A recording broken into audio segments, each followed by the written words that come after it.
السلام عليكم ورحمة الله وبركاته. بسم الله الرحمن الرحيم. الحمد لله رب العالمين، والصلاة والسلام على أشرف الأنبياء والمرسلين نبينا محمد وعلى آله وصحبه أجمعين. أما بعد.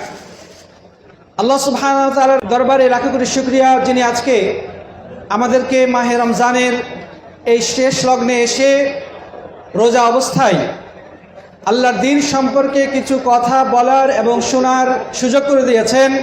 এই জন্য সবাই আমরা সেই মহান রবের দরবারে অবনত মস্তকে কালিমাতুশ শুকর আদায় করি, পড়ি আলহামদুলিল্লাহ। সবাই আরেকবার পড়ি আলহামদুলিল্লাহ।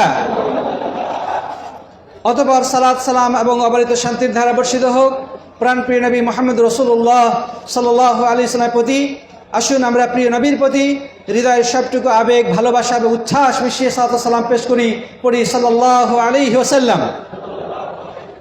মুহতারাম মুআজ্জাজ প্রাণপ্রিয় উপস্থিতি, সমেত সাথী বন্ধুগণ, মাহে রমজান মানব জাতিকে পরিবর্তনের আহ্বান নিয়ে এই ধারাধামের বুকে আবির্ভূত হয়েছিল। সেই কিছুদিন পূর্বেই আমরা রমজানকে হৃদয়ের ভালোবাসা এবং উষ্ণতা সহকারে বরণ করেছিলাম। এখন আমরা মাহে রমজানকে বিদায় দেওয়ার প্রস্তুতি নিচ্ছি।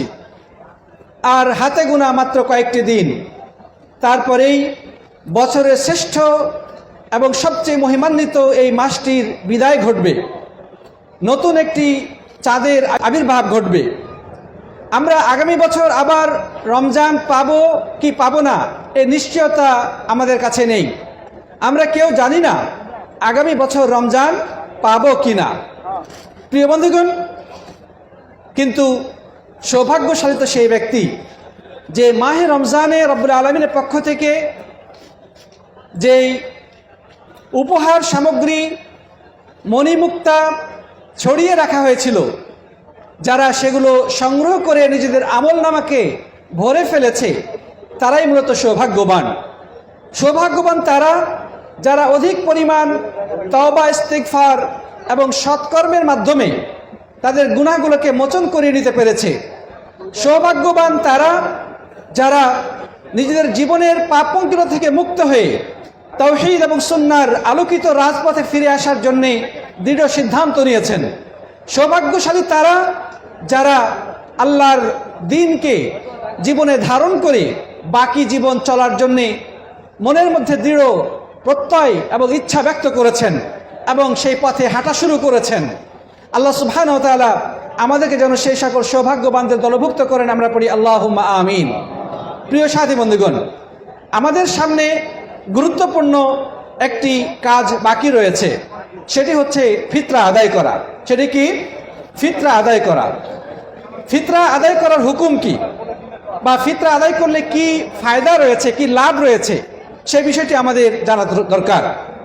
সাথী বন্ধুগণ, আল্লাহ সুবহানাহু ওয়া তাআলা আমাদের জন্য একটি বিধান দিয়েছেন, সেটি হচ্ছে যে রমজানের শেষে ঈদের আগে প্রত্যেক মুসলিমের জন্যে ফিতরা আদায় করা আবশ্যক। সকল মুসলিমের জন্য ফিতরা আদায় করতেই হবে। এ মর্মে আব্দুল্লাহ ইবনে উমর রাদিয়াল্লাহু তাআলা আনহু থেকে বর্ণিত হয়েছে, তিনি বলেছেন, ফরাদা রাসূলুল্লাহ সাল্লাল্লাহু আলাইহি ওয়াসাল্লাম যাকাতাল ফিতরি সা'আম মিন তামরিন আও সা'আম মিন শাঈরিন আও বুররিন আলা কুল্লি আবদিন ওয়া হুররিন ওয়া যাকারিন ওয়া উনসা ওয়া সাগীরিন ওয়া কাবীরিন ক্বাবলা আন ইয়াখরুজু ইলাল মুসাল্লা। যে আল্লাহ নবী সাল্লাল্লাহু আলাইহি ওয়াসাল্লাম ফিতরা আদায় করাকে ফরজ করেছেন এক সা তথা 2.5 থেকে প্রায় 3 কিলো পরিমাণ খেজুর, জব অথবা গম। খেজুর, জব অথবা গম পরিমাণ কতটুকু? 1 সা। 1 সা বর্তমানে কেজির হিসাবে আলেমগণ দ্বিমত করেছেন। কেউ বলেছেন 2 কেজি 40 গ্রাম, কেউ বলেছেন 2.5 কেজি, কেউ বলেছেন 3.5 কেজি, কেউ বলেছেন 3 কেজি। তো সবচেয়ে যেটা বেশি সেটা দেওয়াটাই ভালো। 3 কেজি পরিমাণ খেজুর, জব অথবা গম। অন্য হাদিসে আসছে, আবু সাঈদ খুদরি রাদিয়াল্লাহু তাআলা আনহু বলছেন যে সেই সময়ে আমাদের খাবার ছিল জাবিব মানে কিশমিশ, তারপরে পনির, জব, গম, খেজুর, এগুলো আমাদের খাবার ছিল। এই হাদিসের আলোকে ওলামায়ে কেরাম বলেছেন যে ফিতরা আদায় করতে হবে খাদ্যদ্রব্য দ্বারা। খাদ্যদ্রব্য দ্বারা ফিতরা আদায় করতে হয়। রাসূল করিম সাল্লাল্লাহু আলাইহি সাল্লাম ফিতরা আদায় করেছেন খাবার দ্বারা, সাহাবীগণ ফিতরা আদায় করেছেন খাদ্যদ্রব্য দ্বারা, এবং এটাই হচ্ছে সুন্নত। আর রাসূল করিম সাল্লাল্লাহু আলাইহি সাল্লাম এই ফিতরা আদায়ের উদ্দেশ্য কি সেটাও তিনি বলে দিয়েছেন। আমরা একটু পরে যাচ্ছি। তো প্রিয় বন্ধুগণ, ফিতরা আদায় করা এটি হচ্ছে ফরজ বা ওয়াজিব, অর্থাৎ এটি আবশ্যিকভাবে পালন করতে হবে। পরিমাণ কতটুকু? খাদ্যদ্রব্য হিসেবে 1 সা তথা 2.5 থেকে 3 কেজি পরিমাণ খাদ্যদ্রব্য। আমাদের বাংলা ভাষায় বা আমাদের বাংলাদেশের মানুষের প্রধান খাবার কি? বাংলাভাষী মানুষের প্রধান খাবার হচ্ছে চাউল। আমরা ভাত খাই, আমাদের ভাত ছাড়া চলে না। তো এই জন্যে আমরা কোন ধরনের খাবার দিব? আমরা কি খেজুর, জব, গম দিব, না আমরা চাল দিব? আমরা দিব চাল। দেশের অধিকাংশ মানুষ অধিকাংশ সময় যেই খাদ্য খেয়ে জীবন ধারণ করে সেই খাবারটা দিতে হবে, এটি হচ্ছে সঠিক কথা। পরিমাণ কতটুকু? 2.5 থেকে 3 কিলো পরিমাণ। প্রিয় বন্ধুগণ, তাহলে আমাদেরকে সেই ফিতরাটা দিতে হবে। কে দিবে ফিতরা? ফিতরা দিবে বাড়ির প্রধান কর্তা ব্যক্তি। বাড়ির যিনি প্রধান কর্তা তিনি ফিতরা দিবেন তার অধীনস্থদের পক্ষ থেকে। একজন বাবা ফিতরা দিবে তার সন্তানদের পক্ষ থেকে। অনুরূপভাবে একজন স্বামী ফিতরা দিবে তার স্ত্রীর পক্ষ থেকে। অসুস্থ ব্যক্তির ফিতরা দিতে হবে, ছোট হোক, বড় হোক, নারী হোক, পুরুষ হোক, সকলের জন্য ফিতরা দেওয়া কি আবশ্যক। এমনকি ঈদের চাঁদ দেখার আগে যদি কোনো সন্তান পৃথিবীর বুকে ভূমিষ্ঠ হয় তাহলে তারও ফিতরা দিতে হবে। তবে ঈদের চাঁদ দেখার পরে যদি ভূমিষ্ঠ হয় তাহলে ফিতরা দেওয়া আবশ্যক নয়। তবে অনেক আলেমের মতে দেওয়াটা উত্তম, কারণ সে পেটে ছিল। দিয়ে দেওয়াটা ভালো, না দিলেও ক্ষতি নেই। তবে ঈদের আগে যদি পৃথিবীতে কোনো সন্তান ভূমিষ্ঠ হয় তাহলে তার ফিতরা কি করতে হবে? আদায় করতে হবে। সাথী বন্ধুগণ, অনুরূপভাবে কোনো ব্যক্তি যদি ঈদের চাঁদ দেখার আগে মৃত্যুবরণ করে তাহলে তার ফিতরা দেওয়া আবশ্যক নয়। তবে চাঁদ দেখার পরে যদি উনি মারা যান তাহলে তার পরিত্যক্ত সম্পদ থেকে ফিতরা আদায় করতে হবে। ঈদের চাঁদ দেখার পূর্বে কোনো মেয়ের যদি বিয়ে হয়ে যায় তাহলে এই ফিতরা দেওয়ার দায়িত্ব হচ্ছে তার স্বামীর উপরে। কথা বোঝা গেছে কিনা? তার স্বামী তার পক্ষ থেকে ফিতরা আদায় করবে।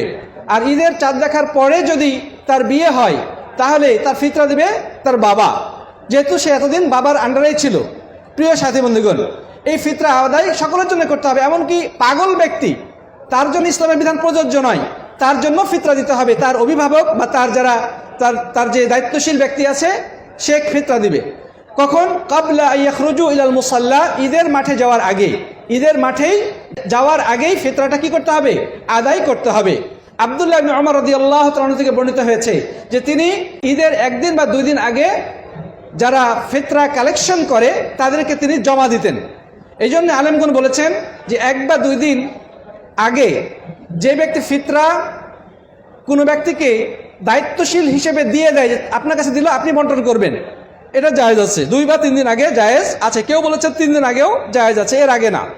সঠিক হলো যেন ঈদের দিন সকালবেলা ঈদের মাঠে যাওয়ার আগে আদায় করা।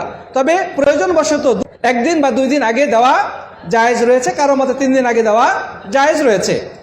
প্রিয় বন্ধুগণ, এই ফিতরার হুকুমটা কি? এই ফিতরা কেন আল্লাহ তাআলা আমাদের জন্য আবশ্যক করেছেন? এই ফিতরা আবশ্যক করার একটি কারণ হচ্ছে যে ইবনে আব্বাস রাদিয়াল্লাহু তাআলা থেকে বর্ণিত হয়েছে, ফারাদা রাসূলুল্লাহ সাল্লাল্লাহু আলাইহি সাল্লাম যাকাতাল ফিতরি তুরাতান লিস-সাইম ওয়া তু'মাতাল মাসাকিন, যে আল্লাহ রাসূল সাল্লাল্লাহু আলাইহি সাল্লাম যাকাতুল ফিতর বা ফিতরাকে ফরজ করেছেন। এর উদ্দেশ্য হচ্ছে 2টি। একটি হচ্ছে তুরাতাল লিস-সাইম মিনাল লাগবি ওয়ার রাফাস, একজন রোজাদার ব্যক্তি রোজা থাকার পরেও তার মাধ্যমে যে সকল অশ্লীল বা গুনার কাজ সংগঠিত হয়ে গেছে সেগুলোর জন্য এই ফিতরাটা কাফারা হয়ে যায়। আরেকটি কারণ হলো যেন গরিব অসহায় মানুষের খাবার হয়, তারা যাতে আনন্দ চিত্তে ঈদ উপভোগ করতে পারে। এই 2টি উদ্দেশ্যে ফিতরা আবশ্যক করা হয়েছে। প্রিয় বন্ধুগণ, আমাদের সকলের উচিত এই ফিতরা আদায় করা। ইসলাম একটি সার্বজনীন জীবন আদর্শের নাম। দেখেন, ঈদের দিন সবাই আনন্দ করবে, কিন্তু আপনার পাশের ওই গরিব অসহায় মানুষ যেন অন্যের দিকে তাকিয়ে না থাকে, সেও যেন ভরা পেটে মুসলিমদের আনন্দ উৎসবে অংশগ্রহণ করতে পারে। সুতরাং আল্লাহ সুবহানাহু ওয়া তাআলা আমাদের এই বিধান দিয়েছে, চমৎকার একটি বিধান। টাকা দেওয়া ঠিক না প্রিয় বন্ধুগণ, টাকা দেওয়া ঠিক না। যদি টাকা দেওয়াও হয় তাহলে ওই টাকা দিয়ে চাউল কিনে দিতে হবে। আমাদের বাংলাদেশের ইসলামী ফাউন্ডেশন থেকে নির্ধারণ করে দেয় 115 থেকে নিয়ে 2600 টাকা। এটা এক ধরনের তামাশা, এটা সঠিক নয়।